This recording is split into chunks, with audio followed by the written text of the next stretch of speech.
सभी मित्रों का इस सभा में बहुत बहुत स्वागत। मित्रों, हमारे बीच में एक मित्र थे, बड़े अच्छे मित्र थे, अवधूत करके।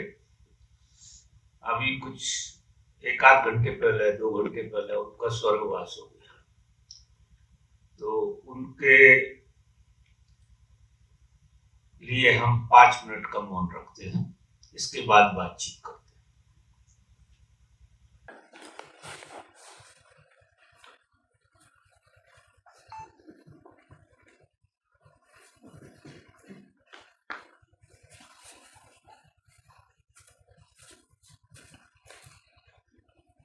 इन्हीं मित्र का प्रश्न है, जब हम ध्यान में बैठते हैं तो हमेशा ख्याल अच्छा और खराब आता रहता है,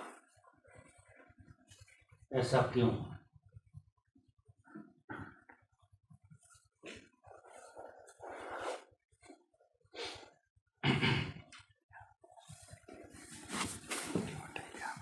देखिए, जिस तरह से हम जीवन को जीते हैं, तथाकथित जीवन जो भी हम जीते हैं, उस जीवन का जो स्वभाव है वो द्वंद्व है। जीवन पूरा द्वंद्व से भरा हुआ है। ये जीवन का स्वभाव है। आपने पूछा है कि ऐसा क्यों? क्यों वाला प्रश्न तो आप हटा दीजिए। जीवन का स्वभाव ही द्वंद्व है। ये जो जगत है, सारा जगत, दृश्य जगत, जो तुम्हें दिखाई देता है इंद्रियों से, सुनाई देता है, स्पर्श में आता है, स्वाद में आता है, इस जीवन का जो स्वभाव है वो द्वंद्वात्मक है। यहाँ चीजें विपरीत से जुड़ी हुई है। सब कुछ विपरीत से जुड़ा हुआ है और विपरीत पे निर्भर है। अगर जीवन में द्वंद्व न हो तो जीवन टिक नहीं सकता। जीवन को टिकाने के लिए प्रकृति की जो व्यवस्था है वो द्वंद्वात्मक व्यवस्था है। द्वंद्व से ही जीवन टिकता है, अच्छा और बुरा, पाप और पुण्य, जन्म और मृत्यु, हर चीज दो चीजों में बटी हुई है। ये जीवन का स्वभाव। हमारा जो मन है वो हमेशा एक चीज को चाहता है और दूसरी चीज को नकारता है। ये हमारी पीड़ा है। हमारी पीड़ा जिंदगी भर बनी रहती है और हम जीवन को हमारे हिसाब से देखना चाहते हैं, चलाना चाहते हैं, जो संभव नहीं। अगर किसी की जिंदगी में सब कुछ अच्छा हो, सब कुछ 100% अच्छा हो, 24 घंटे भी अगर आप एक अच्छे भाव को जिएंगे, लगातार 24 घंटे, बुरा भाव एक बार भी ना आए आपके जीवन में, 24 घंटे आप मर जाओगे। आपको पता नहीं है, क्योंकि जो जीवन की व्यवस्था है द्वंद्व, जीवन बिना द्वंद्व के टिक ही नहीं सकता है। और बुरा भाव आपके अंदर आ जाए 24 घंटे, ये प्रकृति की एक अनुपम कृपा है कि वो किसी भी चीज को 24 घंटे के भीतर कई बार बदल देती है। 24 घंटे में कई बार वो चीज विपरीत के दर्शन करा देती है, और वो होना जरूरी है जीवन के लिए। तो ये क्यों, इसलिए मैं कह रहा हूं हटा दो, कि ये आवश्यक है। प्रत्येक व्यक्ति को ध्यान में नहीं, ऐसे भी अच्छे और बुरे ख्याल आते रहते हैं, जो आएंगे ही, कोई उपाय नहीं है।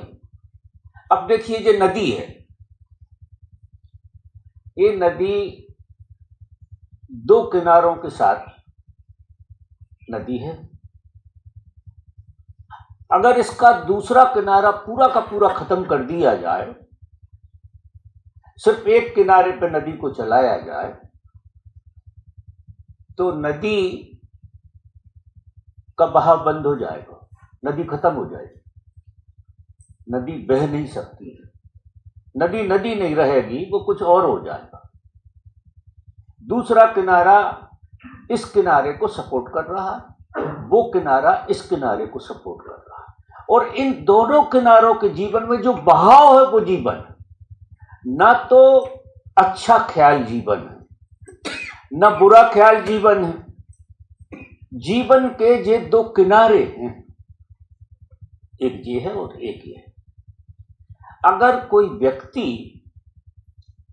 दोनों किनारों को स्वीकार ले, हम स्वीकारते हैं अच्छे किनारे को, जैसे अभी नदी का वो किनारा डेजर्ट से भरा है, मुझे हरियाली से भरा है, तो आप कहो कि हम तो हरियाली वाले किनारे को पसंद करते हैं, उस तरफ वाले को हम पसंद नहीं करते, देखना ही नहीं चाहते,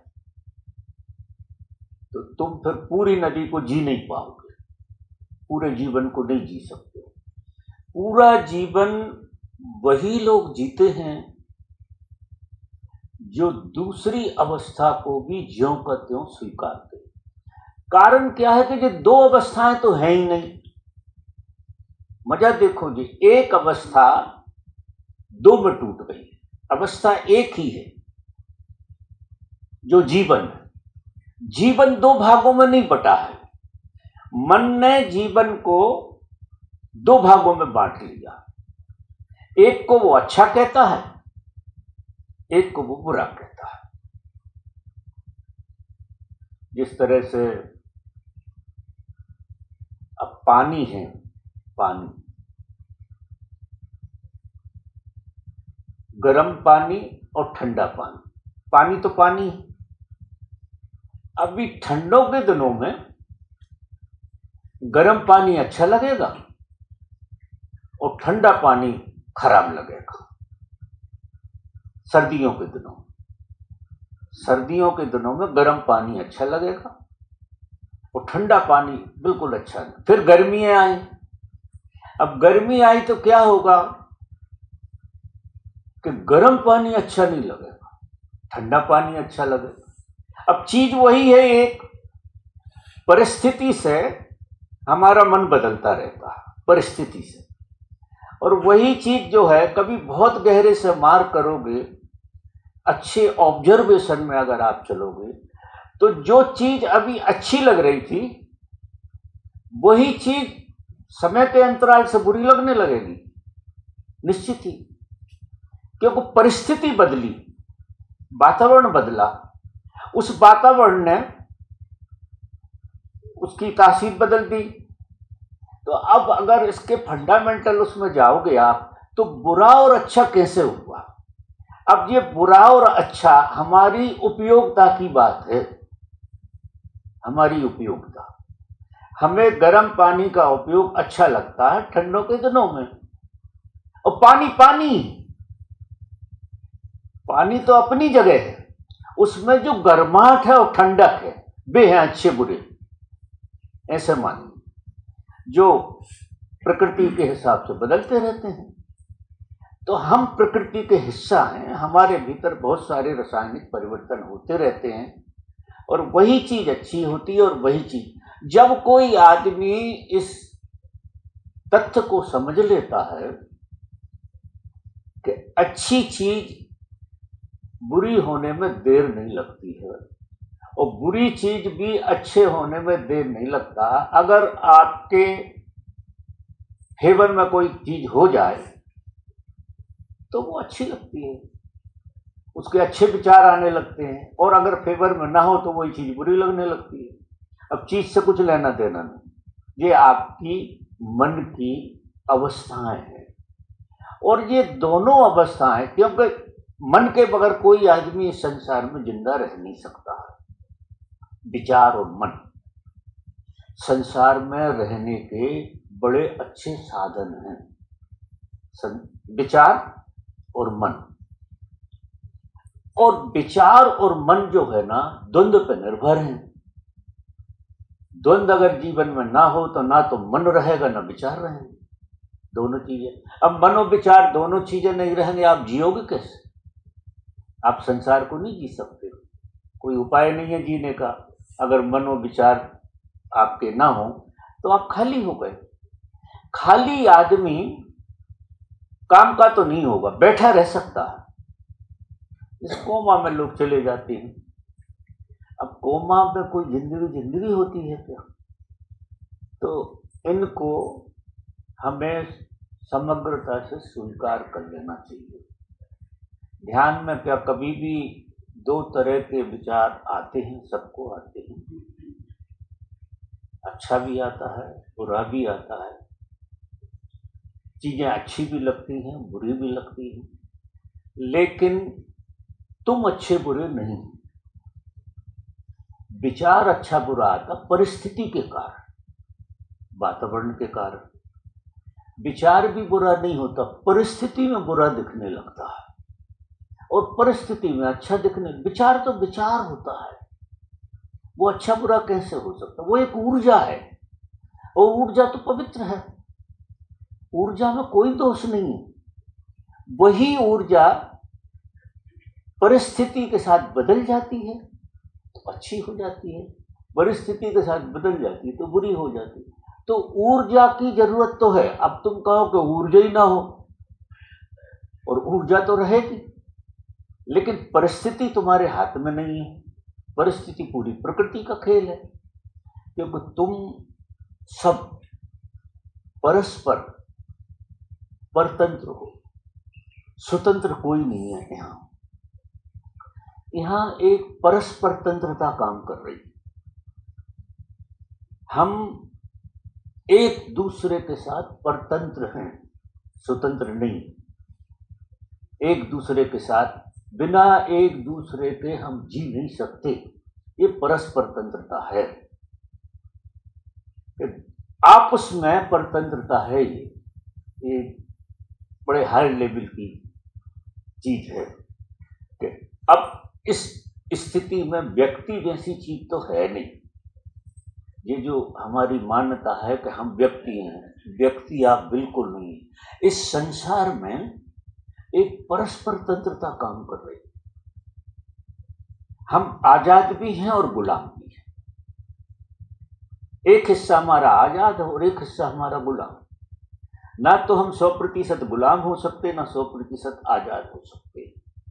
आजादी वाला हिस्सा हमें सुख देता है और गुलामी वाला हिस्सा हमें दुख देता है। लेकिन गुलामी आजादी के लिए अनिवार्य है, ऐसा मान, क्योंकि द्वंद्व जीवन का बुनियादी खेल है। बुनियादी बात है कि द्वंद्व रहेगा ही। अब साधक जो है साधना में क्या करे?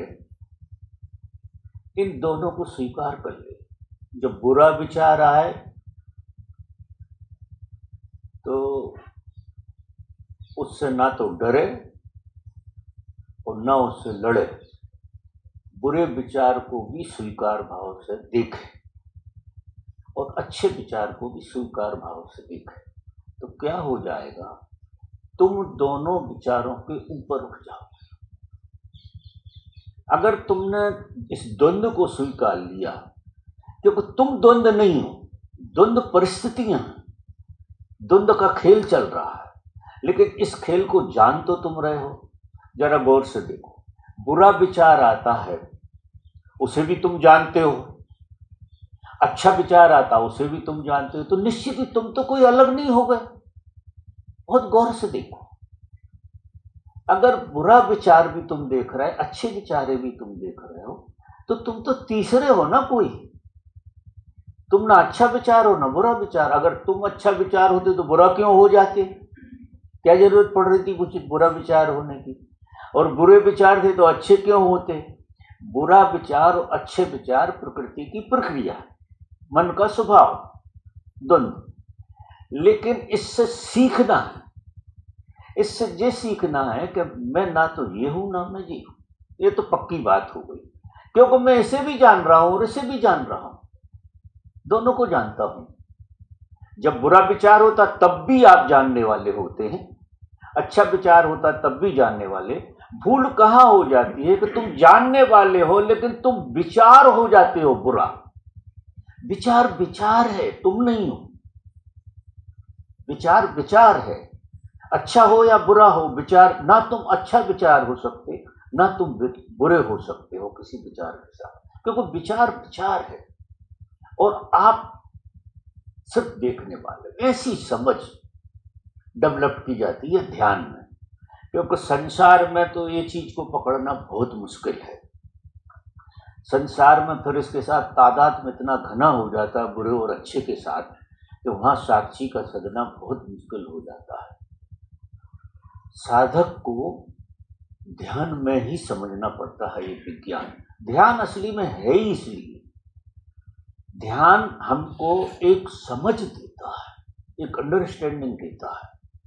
तो ध्यान में बैठे हुए साधक को इस तरह की समझ के साथ बैठना है कि विचार विचार है और अच्छा और बुरा उसमें परिस्थिति है।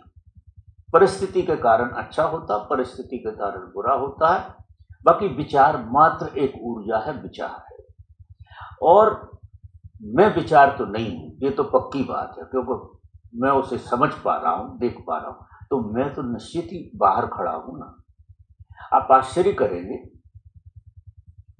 जिंदगी में किसी भी तरह की दुर्घटना, किसी भी तरह का उपद्रव तुम्हारे में घटा हो, फिर भी कोई हिस्सा बाहर खड़ा रहता है। तुम 100% किसी चीज में इन्वॉल्व हो ही नहीं सकते। ये प्रकृति ने तुम्हारे लिए एक वरदान दिया है, इसलिए तुम बुरी से बुरी परिस्थिति से भी बाहर निकल आते हो। अगर कोई हिस्सा बाहर नहीं खड़ा था तो तुम बाहर कैसे आ जाते हो? कोई हिस्सा बाहर खड़ा रहता है हमेशा, और जब वो बाहर वाले हिस्से से मिलन होता है तो वो चीजें ही बदल जाती है पूरी की पूरी। तो तुम डूब नहीं सकते हो, बेहोश हो सकते हो लेकिन डूब नहीं सकते हो, पूरे लय नहीं हो सकते हो। कोई उपाय नहीं है कि तुम बुरे के साथ पूरे बुरे हो जाओ। लाख कोशिश करो उस विचार के साथ बुरे होने की, फिर भी तुम बुरे नहीं हो सकते हो। तुम लौट आओ, क्योंकि तुम वो हो नहीं सकते, तुम वो हो ही नहीं। तुम्हारी सिर्फ मान्यता है उस विचार के साथ कि ये बुरा विचार है, ये मान्यता हो गई, और उसमें तुम बुरे ही होने लगते हो। और अच्छे विचार के साथ तुम अच्छे होने लगते हो, जबकि तुम हो नहीं सकते हो, कोई उपाय नहीं। ध्यान में इस साक्षी का पता लगना शुरू हो जाता है। ध्यान में बैठा हुआ साधक दोनों अवस्थाओं को स्वीकारता है कि ये प्रकृति की अवस्थाएं हैं और मैं जानने वाला हूं। ऐसा बार बार बोध को गहराता है कि मैं जानने वाला हूं। धीरे धीरे करते करते करते करते आपका विचारों से तादाद टूटने लगेगा। जैसे जैसे जैसे जैसे हम विचारों से तादाद तोड़कर ऊपर उठते हैं तो हमें अच्छा और बुरा दोनों एक ही दिखने लगते हैं। वही अच्छा बुरा हो रहा, वही बुरा अच्छा हो रहा, इसकी हमें समझ बैठ जाती है, एक अंडरस्टैंडिंग आ जाती है तो ये तो प्रकृति का खेल है पूरा का पूरा। मैं नाहक कितने सालों से परेशान हूं इस खेल में। तो ध्यान एक समझ जगाता, एक अंडरस्टैंड हमारी जगती है। और हमारी अगर पूंजी कोई है इस दुनिया में तो वो समझ है हमारी, जो समझ बाहर से नहीं आई, जो हमें बोध से आई, देख देख कर चीजों को समझ समझ कर हमें समझ, बार बार देख रहे हैं अच्छा है बुरा है अच्छा, तो एक बोध नहीं जगना चाहिए कि ये गोरख धंधा जो हो रहा है ये मैं कैसे हो सकता हूँ, ये कोई पर्दी पे कोई खेल चल रहा है। तो आप धीरे धीरे उसमें से बाहर आ जाए और फिर आप बाहर की जिंदगी को भी बहुत अच्छे से जी पाए, क्योंकि वो जो वहां तो विचार तक सीमित बात रहती, यहाँ विचार रूप धारण करता है, संसार में द्वंद्व जो है द्वंद्व के रूप में खड़ा हो जाता है, यहाँ स्थूल होकर खड़ा होता है। अगर कुंजी हाथ में ना हो तो तुम यहाँ फिर बहुत बुरी तरह फंसोगे दुनियादारी, बुरे के साथ बुरे होगे, अच्छे के साथ इतने घुस जाओगे कि अच्छे ही हो जाओ, तो तुम्हारा ना के बराबर हिस्सा बाहर रह पाएगा, ज्यादा डूब डूब जाओगे, ज्यादा डूब डूब जाओगे, वो तुम्हें पीड़ा देगा, वो दुख देगा तुम्हारे लिए। तो ये सूत्र ध्यान से पकड़ में आए और व्यवहार में साधा जाए, ध्यान से समझ आएगी।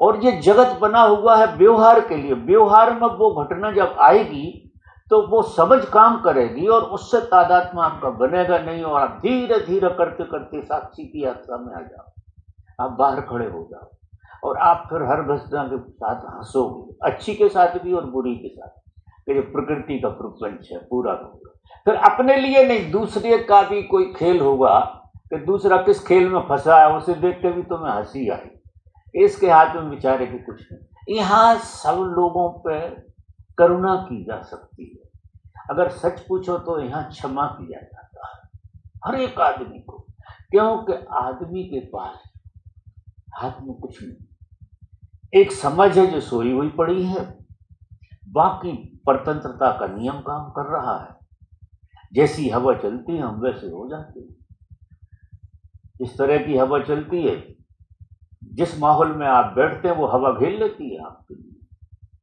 खराब वातावरण में बैठते हो तो खराब हवा घेर लेती है, अच्छे में बैठते तो अच्छी हवा घेर लेती है, और आप तद्रुप हो जाते हैं और सब बिगड़ जाता है मामला।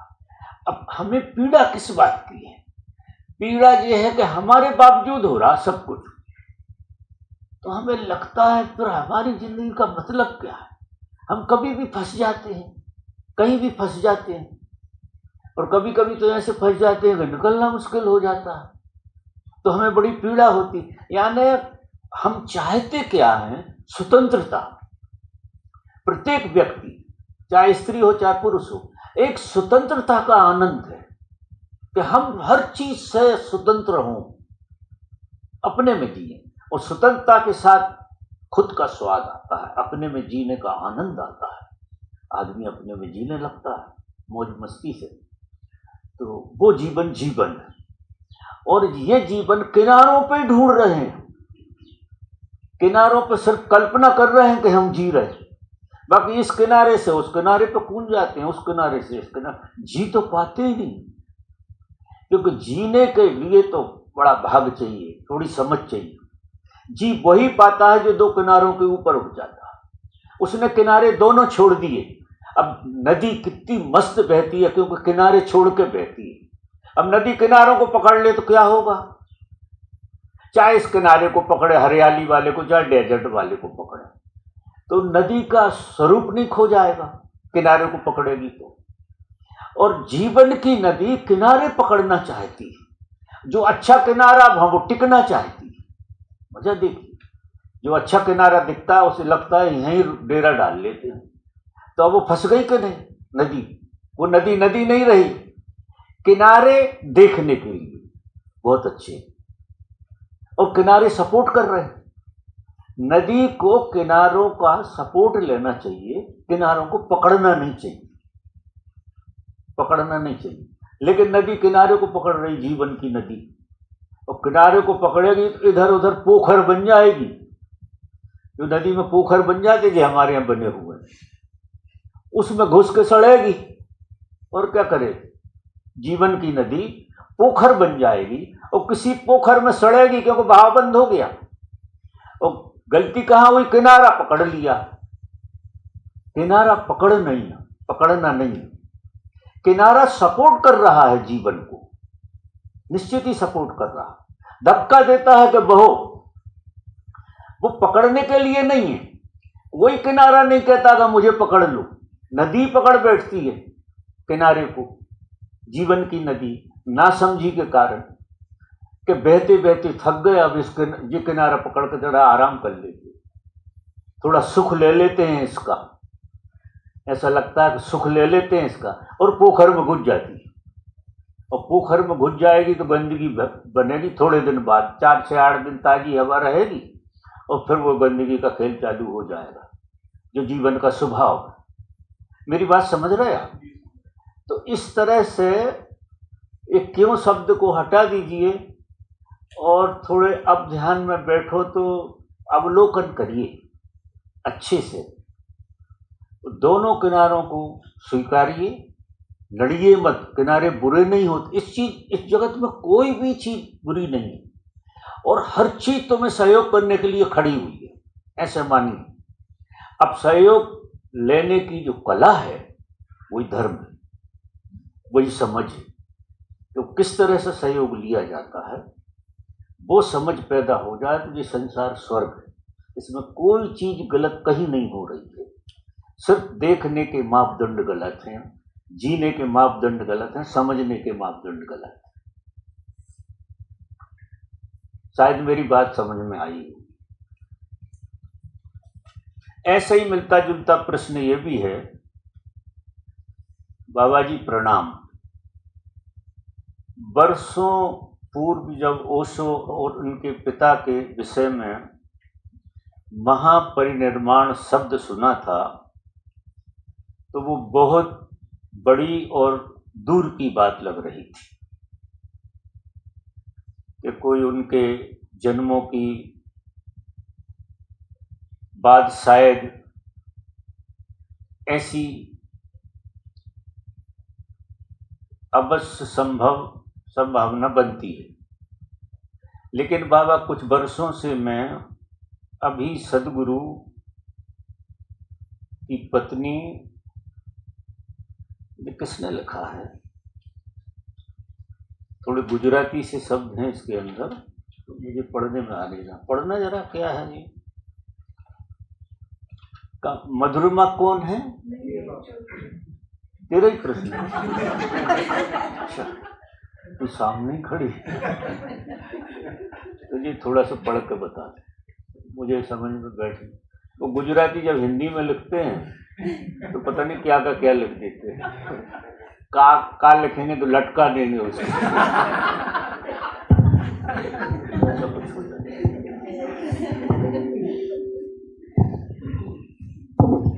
पूज्य बाबा प्रणाम। वर्षों पूर्व जब ओशो और उनके पिता के विषय में महापरिनिर्वाण शब्द सुना था तो वो बात बहुत दूर की और बड़ी लग रही थी। कोई अनेक जन्मों की साधना के बाद शायद ऐसी अवस्था संभव बनती होगी। लेकिन बाबा कुछ वर्षों से अभी सदगुरु जग्गी की पत्नी विज्जी के बारे में सुना कि बहुत सदगुरु जग्गी की पत्नी विज्जी, सदगुरु जग्गी वासुदेव की पत्नी विज्जी के बारे में सुना कि बहुत थोड़े ही समय की साधना और संकल्प से उन्होंने शरीर को हानि पहुंचाए बिना निश्चित किए हुए दिवस पे शरीर छोड़ दिया ध्यान में बैठ के। मेरा उद्देश्य किसी व्यक्ति के विषय में विवादास्पद बात करने का नहीं है, परंतु इस घटना ने मुझे बहुत जिज्ञासा से भर दिया कि कोई सामान्य मनुष्य भी थोड़े ही समय में क्या खुद को ऐसे वैराग से भर सकता है कि इस घटना के विज्ञान को प्राप्त कर सके। क्या आप हमें व्यक्तिगत या सामूहिक ऐसे प्रयोग करा सकते हैं जो हमें इस दिशा में तैयारी करा सके, जो कि हर साधक की अंतिम इच्छित नियति होती है कि वो होश पूर्वक मृत्यु में प्रवेश कर सके, या ऐसे सूत्र बताने की अनुकंपा करे जो इस दिशा में सहायक हो। मामदुरी में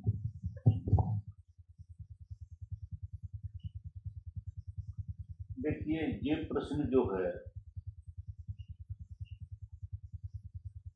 व्यक्तिगत ज़्यादा सही है, बजाय समूह में इसकी चर्चा करना संभव नहीं। तो व्यक्तिगत रूप से हम इसकी चर्चा करेंगे।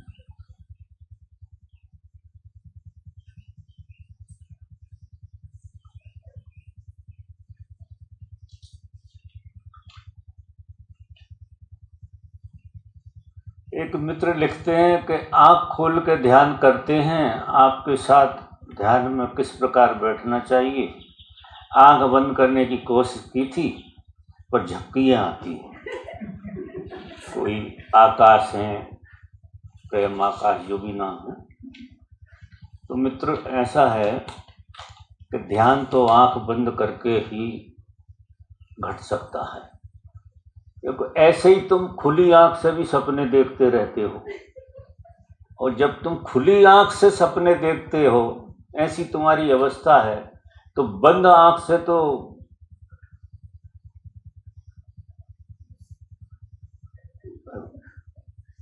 बड़ा, बिना बंद आँख किए तो बड़ा मुश्किल हो जाएगा। तो कम से कम आधी समस्या तो हल हो जाती है जब तुम आँख बंद कर लेते हो।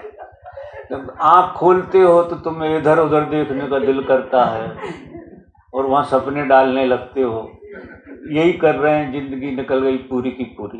तो पहले तो कृपा करो, आपके आँख बंद करके ध्यान करो, आँख खोल के बिल्कुल मत करो, जो होना नहीं है। नहीं फिर आप जिंदे सपने देखने लगो, मतलब यथार्थ के लिए भी स्वप्न में डाल दोगे। और झपकियाँ आती हैं, यहाँ तुम कुछ दिन के लिए आए हो ऐसा मैंने सुना है, तुम्हारा ही फोन है ना, प्रश्न है। तो तुम सवेरे प्राणायाम करो जम के, या डायनेमिक करो, तुम्हारी झपकियाँ बंद कराओ पहले तो सवेरे यहाँ डायनेमिक होता है, उसमें शामिल हो जाओ, जम कर डायनेमिक करो। अभी तुम यंग हो, पूरी ऊर्जा लगाओ यहाँ हॉल में, और इतने प्राणों को जगा लो कि ये झपकियाँ बंद हो जाएं। नहीं, ये झपकियाँ आंख बंद करके नहीं, आंख खोल के भी आती रहती हैं, और इससे कुछ मसला हल होने वाला है नहीं झपकियों के होते हो। इसको दूर करने के लिए आपको प्राणायाम का प्रयोग करना है और डायनेमिक का प्रयोग करना है। अच्छे से डायनेमिक करो, थोड़े प्राणायाम करो, और फिर हमारे साथ झपकियाँ देखो कैसे आती हैं। आंख बंद करो, आंख अगर खुल जाती है तो हम पट्टी का इंतजाम करवा देते हैं, काली पट्टी वो बंधवा देते हैं आपके लिए। तो वो पट्टी अच्छे से बांध लो कि कहीं से दिख तो नहीं रहा। तो इस तरह से बैठना शुरू करोगे शुरू में, बाद में फिर भले ही पट्टी खोल लेना, 8-15 दिन बाद आदत पड़ जाएगी। आंख बंद करने की हमें आदत नहीं है, हमें आंख खोल के जीने की इतनी आदत पड़ गई है कि हमारी आंख बंद होती नहीं। वो हम करने की कोशिश करते हैं लेकिन वो खुल जाती है। तो थोड़ा उसका गियर बदलने के लिए थोड़ी पट्टी लगाना पड़ती है शुरू में, और डायनेमिक का अच्छे से प्रयोग करो जम के, तो बात तुम्हारी बन जाएगी। अब किसी का और प्रश्न है?